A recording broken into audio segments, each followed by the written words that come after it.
के मुरादाबाद और प्रतापगढ़ में 2 मौलवियों की हत्या के बाद से बवाल मचा हुआ है।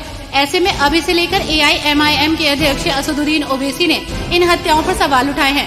साथ ही उन्होंने कहा कि लोकसभा चुनाव के बाद देश भर में अल्पसंख्यकों को निशाना बनाया जा रहा है।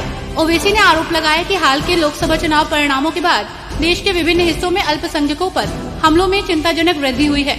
उन्होंने इसके लिए RSS पर निशाना साधा। पंजाब में कैबिनेट में कोई भी फेरबदल नहीं होगा। गुरमीत सिंह के सांसद बनने के चलते उनका मंत्री पद खाली हो रहा है। इस पद की जिम्मेदारी किसी और को सौंपी जाएगी। पूरे कैबिनेट में फेरबदल की कोई तैयारी नहीं है। केजरीवाल और CM मान की मुलाकात के बाद ये अटकलें लगाई जा रही थी कि कैबिनेट में बदलाव होगा। हालांकि आम आदमी पार्टी ने इसे सिरे से नकार दिया है। मध्य प्रदेश के 8 शहरों में PM श्री पर्यटन वायु सेवा का शुभारंभ आज से हो रहा है।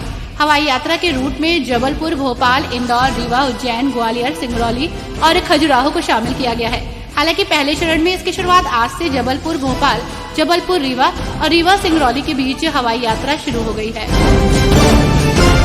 केंद्र सरकार ने अजीत डोभाल को फिर से राष्ट्रीय सुरक्षा सलाहकार नियुक्त किया है, तो वहीं कैबिनेट की नियुक्ति समिति ने डॉक्टर PK मिश्रा को प्रधानमंत्री के प्रधान सचिव के रूप में नियुक्त किया है। PK मिश्रा की नियुक्ति प्रधानमंत्री के कार्यकाल के 7 या फिर अगले आदेश तक रहेगी। समाचार एजेंसी के मुताबिक उनको वरीयता तालिका में कैबिनेट मंत्री का दर्जा दिया जाएगा। दिल्ली की जल मंत्री आतिशी ने आज राजधानी में पानी के संकट के मुद्दे पर प्रेस कॉन्फ्रेंस की। इस दौरान आतिशी ने कहा कि सुप्रीम कोर्ट ने कल अपनी सुनवाई में दिल्ली सरकार से पूछा था कि पानी के दुरुपयोग के लिए क्या क्या कदम उठा रही है। आज डिटेल में दिल्ली सरकार ने उन कदमों की जानकारी दी है।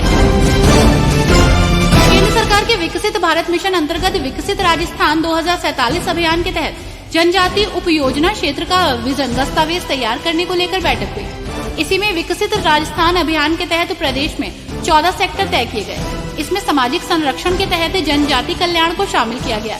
जनप्रतिनिधियों और हितधारकों के सुझावों के आधार पर 30 जून तक विजन दस्तावेज तैयार कर राज्य में भेजे जाएंगे, जहां से केंद्र सरकार को भेजेंगे। गुजरात की बनासकांठा सीट से लोकसभा चुनाव जीतने वाली कांग्रेस नेता गेनीबेन ठाकुर ने अपनी विधायकी से इस्तीफा दे दिया है। वो गुजरात के वाव सीट से विधायक थी। गेनीबेन ने विधानसभा अध्यक्ष को अपना इस्तीफा सौंप दिया है।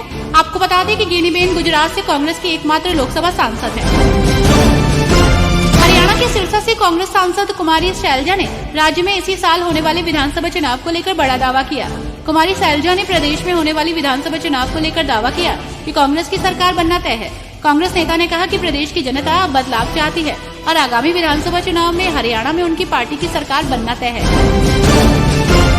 गुजरात के मुख्यमंत्री भूपेंद्र पटेल ने राज्य के अधिकारियों और निर्वाचित प्रतिनिधियों से लोगों की शिकायतों पर ध्यान देने को कहा है।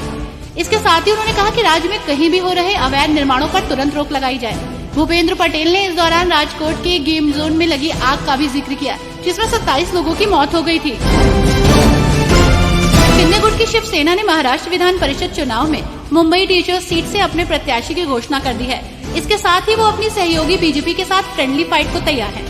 एकनाथ शिंदे की पार्टी शिवसेना ने यहां से शिवाजी शिंदे को प्रत्याशी बनाया है और 26 जून को चुनाव कराए जाएंगे।